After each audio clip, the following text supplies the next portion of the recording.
Okay, this is another one of the overview videos where we talk about one of our firearms. So this one's Sam's rifle. It's a little 223 in a SAKO 85, which is running a 24-inch barrel in a 1/8 twist heavy varmint. This rifle we bought specifically as Sam's first rifle to be able to turn into a long-range rifle, or an extreme long-range rifle, in a calibre that was going to suit her to actually learn how to do this. We specifically got the 1/8 barrel, and that is a factory order. So this was ordered as a factory rifle. And it still is. Trigger, action, barrel are all still factory. I should say this one, and I'll go through the rifle in the basics of it. It now has one of our modified muzzle brakes, so a 2-port muzzle brake. It always has been running a muzzle brake. We did have the Hinterland shooting supply muzzle brake, which worked really nicely, but that is the style of muzzle brake that vents upwards, and there was a little bit of a kick down in the barrel.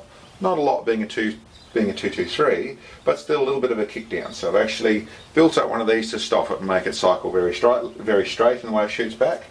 Not that it shot badly.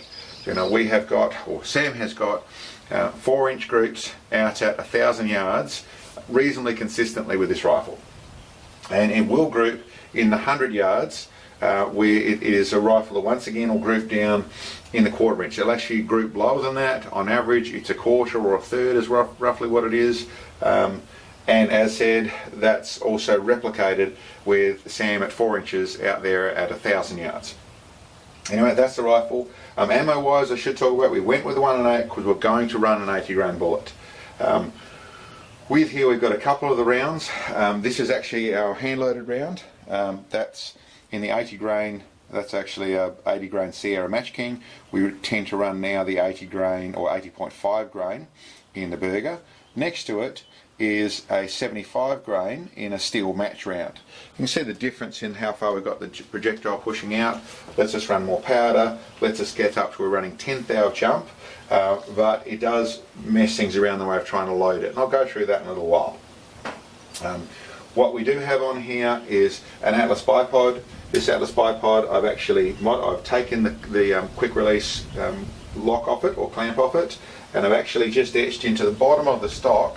Just put a little bit of a groove in the bottom of the stock here, so you see it actually sits down to where we've actually got the bipod in a properly vertical position. So we've got a nice 90 degrees to the stock, which gives us that nice little cycle there which we want out of this sort of setup. It shot very well also with a Harris bipod on it, and we've done a couple of different things with the bipods, but this is a nice, simple, easy to deploy. It's solid mounted, it's screwed there, so it doesn't clip on and clip off, but it gives the things to just improve, make a little bit more consistency with how it shoots. And I should touch on that as a second. As much as there was a 4-inch group that Sam could definitely pull off, there was also occasions where it take longer to get on with things, and it was about the consistency of things. Both the muzzle brake, the bipod, all that sort of stuff meant she really had to get into her groove. The things we've done haven't changed her best groups, but made her best groups and her shooting faster to get there, takes less time to settle down and get into it and make it work perfectly straight off the bat. Anyway, we'll carry on with that. You see back here, I've actually got one of these. These are the TAC Plus bolt knobs, so I've actually taken down, machined off the factory SAKO bolt knob and put on one of these. This has the little bolt in the top of it here, or the little hex in the top here, so you can actually undo and do up your scope if you want to. That's quite a nice feeling, nice size, nice feeling bolt knob. As I said, factory trigger. I've actually tweaked it, got it down to shooting at just over 1.2 pounds, so it's a nice trigger pull, nice and clean. They always are on the SAKOs, really nice little trigger to use. So that's all as it was. This is an internal box magazine. This is still all factory. The trigger guard and stuff with the same stuff that came with the factory wood stock. Nice stock, but a hunting style. This is a GRS. It's one of the early GRS hunting hybrids, I think it was. I haven't seen this on their website, this exact stock anymore. It was my first try with the GRS stocks to get something that was adjustable, so that both Sam, being 5'1" and me being 6'3", could use this stock simultaneously by having all the adjustability that's in the back of one of these stocks in an easy to adjust form. You notice we've also got different length of pull, but this also has the same as on the 308. It has the adjustable butt pad, so you can get that height up for a line, once again making it more consistent. As on all my rifles, I've made a lower bar, a bag rider on here, which I've shaped out so it's all cut out to fit inside here and get it up so that it doesn't raise too much. It does give a bit more height to get onto the bag, but was very important with this designer stock as there was really no bag rider available back here. It's being so short, and I probably wouldn't go with exactly that stock again because that was so short. Answered by this, but like I said, that isn't ideal in the way of the stock design. A bit I do like in this stock is the fairly round forend, so it does accept most bipods quite easily, and we don't use it for bag shooting in the way of forward bag shooting. We go up, this is actually a CA. Now I found this on the internet. It's a CA 20 MO rail for the SAKO. I can't remember where I found it. It's years ago I found it, but it's CA, made in Italy, is what the actual rail is. And then we run a 20 MOA, the ultralite unimount from Nightforce on the top here, and we actually have some shims in here. So there's a little tiny shim in the back of the actual, underneath between here, so we've got a couple of shims that actually prop this up to give us another 10 minutes, so we're essentially running 50 MOA of base in here, or cant on the scope I should say, to suit this little Sightron scope. Now the Sightron scope is the 5x24 or 5 to 24 by 50 MOA Sightron S3 scope. Really good value for money, like the scope a lot, works really well.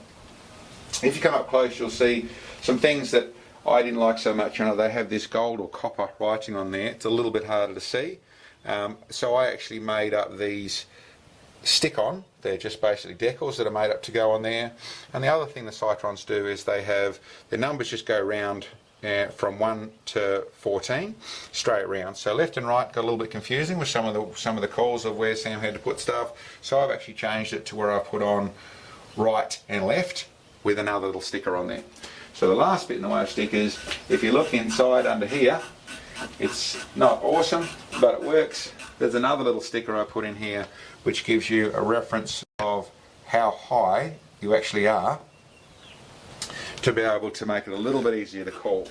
That sticker didn't work out great, but it's okay, and it certainly helps on that side of things to be able to make that, where I'm doing a lot of the spotting work where I'll actually call and tell Sam where to work it out. A little bit different than when she's spotting. She's very good on her calls to me, but I'm doing all the working out. Anyway, that's those bits and pieces there. We run the sunshade as we tend to on our scopes. We run the Butler's Creek caps, and we have this MSP anti-cant scope bubble, which is sitting up on top here. It's one that Sam's quite familiar with and it works quite well. You can actually buy a very similar thing super cheap nowadays in the way of from the likes of just a Chinese thing off the internet. We bought this obviously many years ago, and this is the MSRP version. I think that's an overview. What I should go through, and the thing we have been asked a few times about, is with the single loading, what we do on that. What I've actually done, and I'll pop this out, so it actually has this little internal magazine. What you can see in here is this little aluminium plate that I've put on here. Now it's quite simple and quite crude. What I run it under here is actually a little 243 projectile, which is just exactly the right size and its spacing and has worked faultlessly. Something I did as a trial to see if I could make it work, and it's worked faultlessly, so I've never gone and done anything more. This is just a flat piece of aluminium that I've gone and grooved a little place to actually for the bullets to slide in, and made it so it fits in here nicely with this little spacer to even things out, which is, like I said, that's a 6mm projectile. But that's because, as you can see, what fits nicely, the factory rounds fit in there with around, I don't know, 80 thou of clearance, 70, 80 thou clearance, but our rounds to suit the rifle don't vaguely fit. So, For the match ammo, or the ones I've loaded at factory length, we can go through, this holds 7 rounds, and you can go through and run it through the bolt. To get the best results out of the rifle, it shoots okay like that, don't get me wrong, but running a bit more powder and a little more accuracy, simply put that 6mm round in there, slide this little thing, which is like I said, all shaped to go in there. So with that in there, that gives a nice tray to be able to run the bullet in there without the normal thing of actually trying to put it in and you're really fiddling around. These will go straight in there nicely, lets them feed in nicely. They actually, you'll see in there, they'll slip straight in, so that it really does feed in nicely like that. Anyway, that's an overview of this rifle. That's the modification we've done inside here. This essentially is being we've put in the actual lug, the locating lug inside here that screws down into this side of things. It's nice and solid, there's no movement. We have done a base glassing inside here, really not that important with this setup and the way the SAKO works. But we've found this rifle, Sam's rifle, I shoot it as well on occasion, but super nice, super gentle to shoot obviously with the likes of the 223 with a muzzle brake, so it's almost got no recoil. With going to our flat setup on where it's just a straight push on one of our muzzle brakes, that's made it shoot even nicer and even more consistent, and we'll stretch it out again. This has actually shot out to 1850 yards for a 223. We have a video on there, I'll do a little link to that shot, but we've actually shot out there and it actually worked. Very hard to see out there, it was early days for us stretching them out. We're using a heavy plate, couldn't see anything of the hits, but I think we hit the plate 3 or 4 times out at 1850 yards. Anyway, that's an overview of Sam's 223 and a SAKO 85.